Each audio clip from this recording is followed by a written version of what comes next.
Can you talk a little bit about what it's like to work with an advocate and then what it's like to have an attorney representing you when you're at court? Sure, yeah. So, advocates can provide safety planning resources, emotional support. They can, oftentimes, in our experience, the advocates are the ones that have accompanied the survivor to court to start the process, to help them fill out the complaint and to wait with them at the courthouse if need be. Advocates are different than attorneys. They can't give legal advice. So that's an important distinction, but they can provide a lot of other really helpful support and resources to survivors. And then, as you had mentioned, our referrals to Pine Tree often do come from the advocates.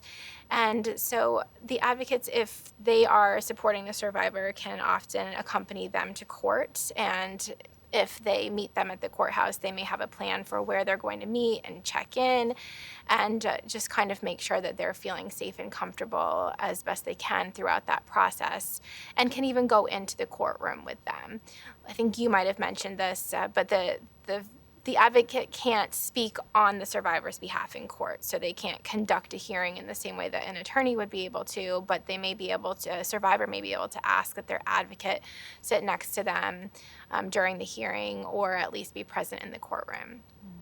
And with an attorney, and you mentioned this, the attorney can assist at the stages of sometimes filing. We do sometimes assist with pre-filing consultations so that somebody who's not sure whether it's the right decision can discuss that with an attorney. And then when we go to court with a survivor, we are doing our best to make sure they feel comfortable, trying to, if we can, locate a safe space that's sort of separate and apart from where the defendant might be. Often there's conference rooms in some of the courthouses, and so we try to just find a space where we have some privacy and we can talk. And then the attorney can often go in and do the docket call, the negotiations, and as much as possible limit the necessity of the survivor to be in the courtroom with the defendant.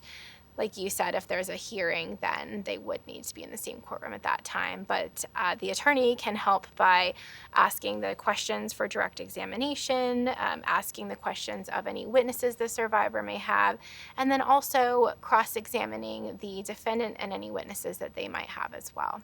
So they're both have really important roles in the process. Yeah. And I think if for whatever reason a survivor doesn't have an advocate or doesn't have an attorney, there are a lot of people who get protection orders without having either one. Yes. So it's certainly not impossible to get a protection order if you don't have the support of an advocate or an attorney. I think advocates spend probably as much time in court as we do, right? And so they're really familiar with the court process and they can give a lot of information to the survivor. And advocates often successfully negotiate orders for people. So a lot of times they're doing most of the things that we are as an attorney, but I think if you are in a position where, especially if you have evidence in your case, right? I think if you have photographs or text messages or other witnesses that you think need to be called, it can be really helpful to have an attorney to help you prepare those pieces for a hearing and to conduct a hearing if one is going to happen in your case.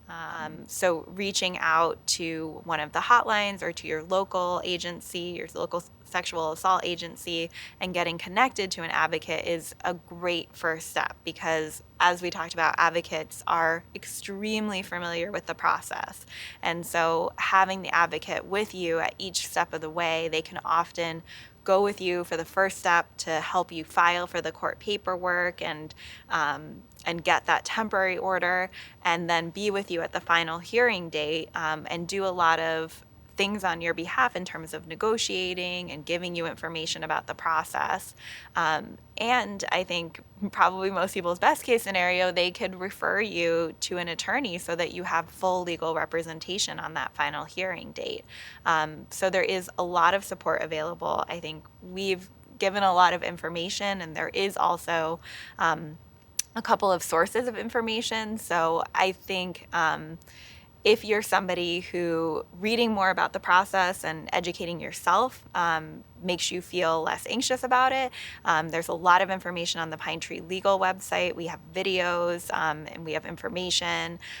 There's a lot of information on the Sexual Assault Agency's website, and the court puts out a guide as well that describes the protection order process. So all of those are things that you can read if that will make you feel better. If you're the type of person who feels better having somebody with you to support you, then getting connected to an advocate and hopefully an attorney is also an option. You can do both of those, or you can pick. I think a lot of times survivors know for themselves, I'm the type of person who I'm going to feel better if I have a lot of information and I want to read all these things. I want to ask a lot of questions, or I just want to have somebody there with me breaking it down piece by piece. I just want to know what's going to happen, what's the next step, and I don't want to know 10 steps down the road what's going to happen.